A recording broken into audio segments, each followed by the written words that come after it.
There seems to have been a Toyota Celica around as long as there have been cars. Today's model is the 7th to carry a name that's been a fixture in the UK for 3 decades. Down the years, the Celicas had front, rear and even four-wheel drive, won the World Rally Championship and followed various styling trends.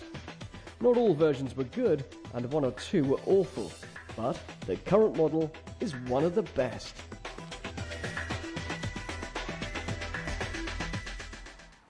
The Celica rewards a less frantic driving style, though ironically its two 1.8-litre engines thrive on high revs, despite having 6 gears to help them along. The one that best suits the car is the less powerful 140 horsepower version. The alternative, with an extra 49 horsepower, doesn't do enough extra to justify its considerably higher price and is much noisier too.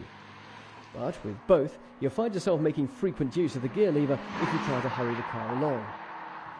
However, if you're not in a rush, the Celica will pull happily to help you make calm but brisk progress and give you more time to enjoy the car's lovely steering, decent ride and controlled manners that give a nice balance between sportiness and comfort.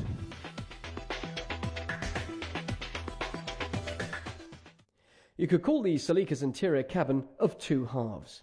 Up front, the driver and front seat passenger have ample room, comfortable hugging seats and a pleasant outlook over an efficient but stylish dash.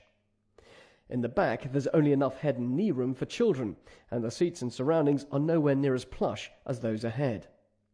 The driving position is laid back and sporty, and the fascia and controls also capture the coupe mood well. They manage to be easy to follow, yet interesting to look at the same time. A leather-rimmed steering wheel and metal pedals add a nice flourish. The boot is a tailgate, so there's easy access and space for a reasonable amount of stuff.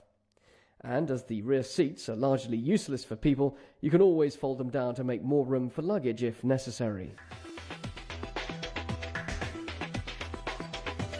Considering the Celica has been around for a fair while, and its time as the latest fashion item has long gone, resale values are holding up exceptionally well.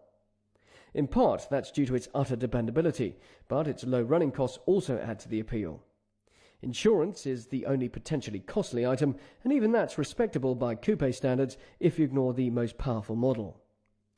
There's no auto gearbox option, and only the top model has traction control, but all have air conditioning and a CD player, and 3 versions get leather trim.